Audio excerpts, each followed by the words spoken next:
Assalamualaikum Ustadz. Izin bertanya, ada orang yang mengatakan bahwa dalam surat Al-Ahzab dan An-Nur di dalam ayat tentang seruan wanita berhijab tidak ada kata wanita berhijab, tidak ada kata tanda kutip wajib menggunakan hijab di dalam ayat tersebut. Karena wanita tersebut dengan kekeh jika memang ada kalimat wanita wajib berhijab tunjukkan. Ketika saya mencoba menerangkan, saya cek translate memang tidak ada kata wajib, jadi saya tidak mampu menjelaskannya. Tapi saya yakin jika perintah Allah bukan tawar-menawar lagi. Mohon sekiranya Ustadz dapat menjelaskan kewajiban wanita berhijab walaupun di dalam Al-Quran di terjemahan bahasa ini tidak ada kata wajibnya. Jazakallah. Semoga Allah memberikan rahmat kepada saudari kita yang bertanya, dan pertanyaan ini yang diwakilkan oleh saudari kita sangat berbahagia. Ini menunjukkan bagian dari kekuatan iman yang ingin menggali lebih jauh tuntunan dari firman Allah Subhanahu wa taala. Baik, secara singkat tadi kita bisa dengarkan bahwa beliau mendapatkan pertanyaan dari saudarinya, ya, tidak ada kata perintah wajib ya di terjemahan. Ya, ingat, di terjemahan. Tidak ditemukan di terjemahan kata wajib dari ayat-ayat yang bertutur tentang hijab. Tadi menyebutkan surah An-Nur dengan Al-Ahzab. Baik, sebelum kita sampai ke suratnya, itu tepatnya nanti di Quran surah ke-24 An-Nur ayat 31 dengan Al-Ahzab surah ke-33 ayat 59. Ya. Sebelum sampai kedua surah dan dua ayat itu, saya ingin berikan penjelasan dulu ya. Terjemah itu adalah tampilan ya makna tekstual, ya tampilan makna tekstual dari sumber kalimat ya tertentu yang ingin disampaikan kepada kita, keumuman makna tekstualnya. Karena sifatnya tekstual, maka setiap katanya akan diterjemahkan per kalimat tanpa mengandung unsur-unsur hukum yang terdapat di dalamnya. Nah, jadi kalau terjemah itu secara umumnya belum mencakup tuh cakupan hukum, dia hanya menerjemahkan tekstual saja. Contoh begini, kalau di Quran ada kul, maka diterjemahkan dengan katakan. Nah, dia nggak akan berbicara apakah sifat katakan ini hukumnya wajib atau sunnah atau boleh saja. Yang penting ada kul, terjemahkan katakan. Ya, kutiba terjemahkan diwajibkan. Ya. Misalnya di setiap kalimat akan diterjemahkan sesuai dengan katanya saja. Dan terkadang begini, terkadang bahkan terjemah itu tidak bisa masuk pada makna yang dalam, yang membedakan dua kata yang mirip. Ya, padahal konteksnya bisa berbeda. Ya, diterjemahkannya sama. Contoh begini, apa artinya insan? Manusia. Insan manusia. Apa artinya ins? Ya ma'syaral jinni wal ins, manusia juga. Apa artinya nas? Qul a'udzu birabbin nas, manusia juga. Bayangkan, ins manusia, insan manusia, nas manusia. Kalau ketiganya terjemahannya sama-sama manusia, kenapa diungkapkan dengan kata yang berbeda? Ya. Baik, wahyu pertama turun apa? Iqra, artinya apa? Bacalah. Nanti Anda buka Quran surah ke-29 ayat 45. Di situ tulisannya utslu ma uhya ilaika minal kitab. Ketika dibuka terjemahan, maknanya sama, bacalah. Yang satu bacalah, yang satu bacalah. Padahal dua katanya diungkapkan oleh Al-Quran dengan kata yang berbeda. Satu iqra, kedua utslu. Nah, karena itu, poin pertama, kita ingin ambil garis besar dulu bahwa terjemah itu tidak membawa hukum fikih. Ya, tapi hanya menampilkan makna tekstual dari rangkaian kata yang diterjemahkan. Ya, jadi hanya menampilkan kata tekstual saja. Kalau kita ingin mengambil hukum dari terjemahan itu, maka kembalikan kepada kalimat asalnya dengan menerapkan kaidah-kaidah hukumnya. Baik, contoh begini misalnya, kita kembalikan ke ayatnya. Baik, tadi di situ berbicara surat An-Nur, ya, surah ke-24 ayat 31. Itu berbicara tentang hijab. Ya, lebih tepatnya dasar hijab yang berbentuk yang paling dasar, yaitu kerudung. Ya, Allah berfirman, wa qul lil mu'minati yaghdudna min absarihinna. Dan Muhammad sallallahu alaihi wasallam katakan, ya, pada setiap perempuan beriman hendaknya ia memalingkan pandangannya dari yang dilarang. Ya, palingkan pandangannya dari yang dilarang. Wa yahfadna furujahunna, dan jaga kehormatan dirinya. Ya, jangan berzina, jangan selingkuh. Yang paling menarik sampai nanti muncul kalimat dari Allah Subhanahu wa taala, wal yadribna bi khumurihinna ala juyubihinna. Ya, kata Allah sebelumnya, wala yubdina illa ma dhahara minha, ya, jangan menampakkan tampilan dirinya kecuali yang tampak saja. Ada yang menafsirkan nanti wajah dengan telapak tangan. Kemudian, nah ini dia, pakaikan kerudungnya sampai dengan ke dada. Ya, sampaikan pada perempuan pakai kerudung, ya, batas paling minimalnya sampai ke dada. Kalimat Qur'annya ini berbunyi, katakan, sampaikan. Kemudian jangan. Ya. Kemudian perintahkan untuk melakukan. Jadi bahasa Qur'annya itu kalimatnya, qul, katakan. Ya. Kemudian hendaklah. Nah, ini ketika ada satu kalimat dari atas, ya, kepada yang bawah, tingkat yang tinggi kepada yang rendah, ya, dari Allah Subhanahu wa taala tingkat paling tinggi kepada nabi utusannya, maka dalam bahasa Arab disebut amar sifatnya, perintah. So gini, saya pimpinan di perusahaan nih, ya. Anda karyawan. Saya katakan begini misalnya.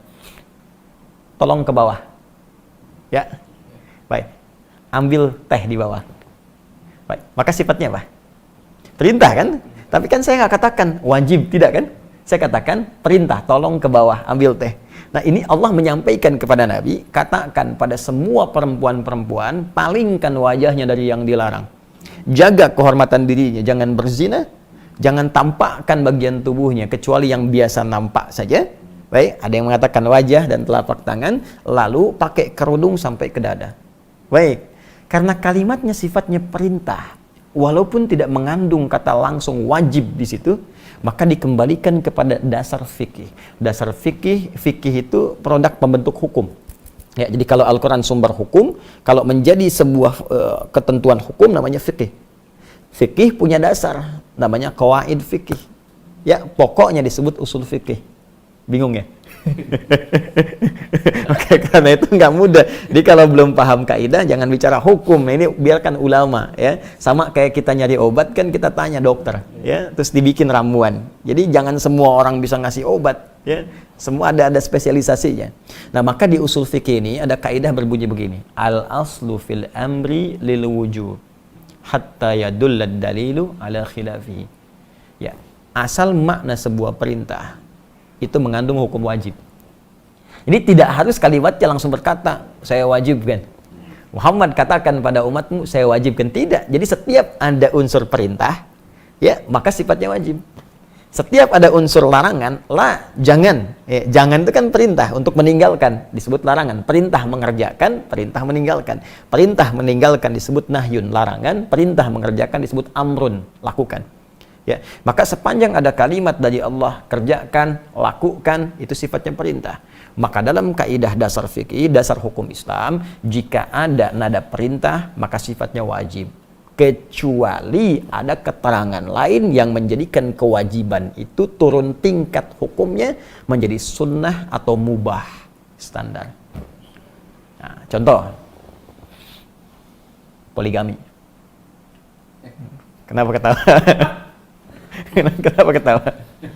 Misal, Quran surah keempat An-Nisa tentang poligami ayat 3, ya. Wa in khiftum alla tuqsitu fil yatama fankihu ma taba lakum minan nisa mathna wa thulatha wa ruba'. Ya.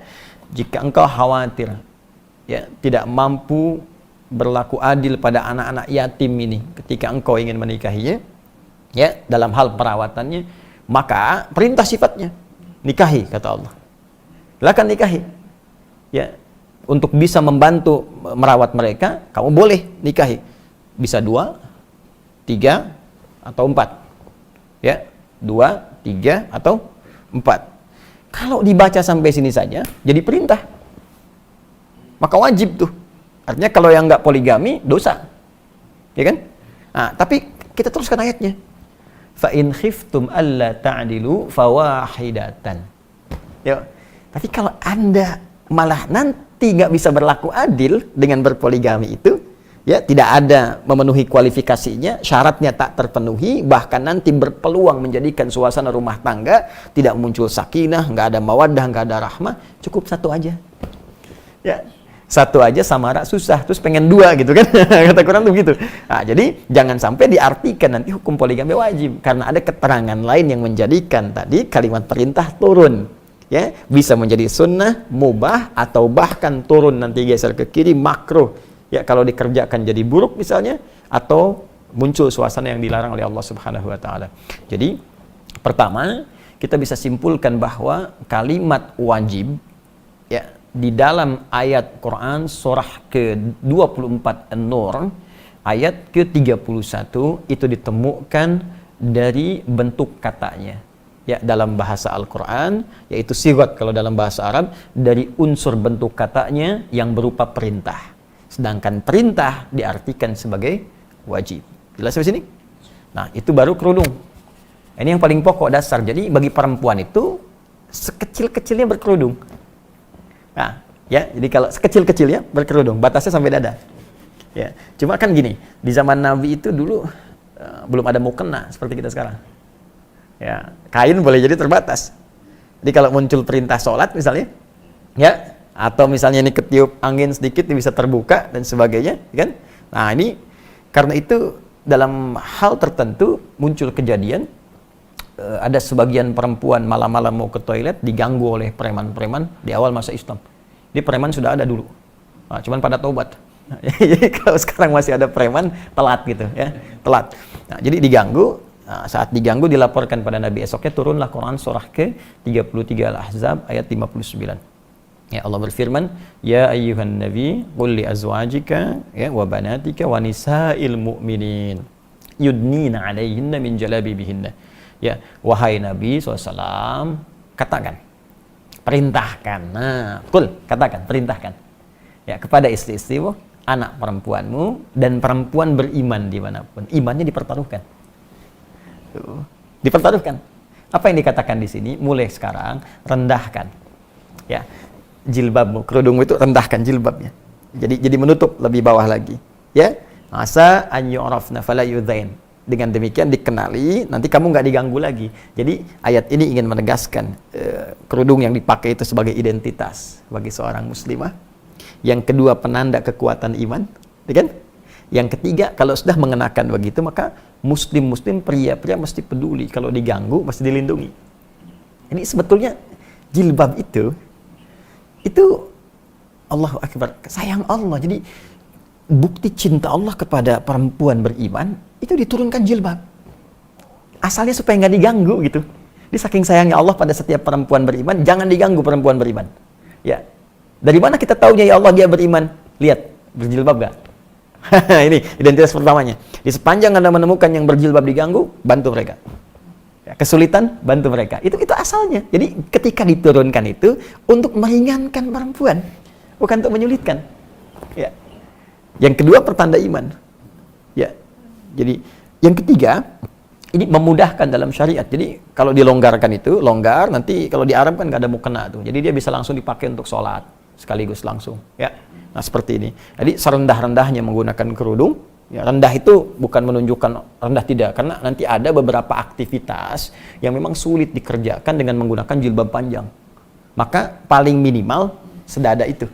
Ya, paling minimal sedada. Ya, jadi rendahkan dikit gitu kan. Nah, kalau kita ingin santai perpanjang, tapi kan kalau ada yang maaf ya di pasar berjualan sayur macam-macam dan sebagainya, kesulitan misalnya dalam pergerakan yang mobile, maka setidaknya paling rendah dia sedada itu.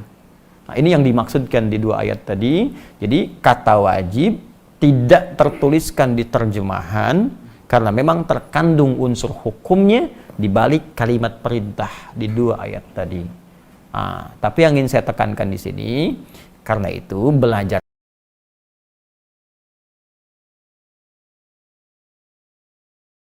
mesti bertanya. Ya, jadi jangan sampai disimpulkan belajar terjemah langsung paham, tidak. Imam Al-Bukhari menulis tafsir hadisnya sahihnya 16 tahun. Ditulis 16 tahun. ya baru bisa disampaikan. Anda baca baru 1 hari atau 16 jam, tiba-tiba langsung jadi mufti misalnya, kan mustahil. Ya, jelas ya? Ya, saya kira jelas ya, pemirsa dimanapun Anda berada. Jadi kesimpulan cepatnya, kata wajib bila pun tak terdapat secara tekstuali terjemahan, bukan berarti hukumnya hilang kewajiban, tapi dilihat dari makna yang terkandung di dalamnya. Jika dia berbentuk perintah, maka menjadi wajib. Jika kewajiban itu diikat dengan syarat-syarat atau kondisi tertentu, maka hukumnya bisa merubah sesuai dengan kadar perintah yang dimaksudkan. Wallahu ta'ala a'lam bissawab.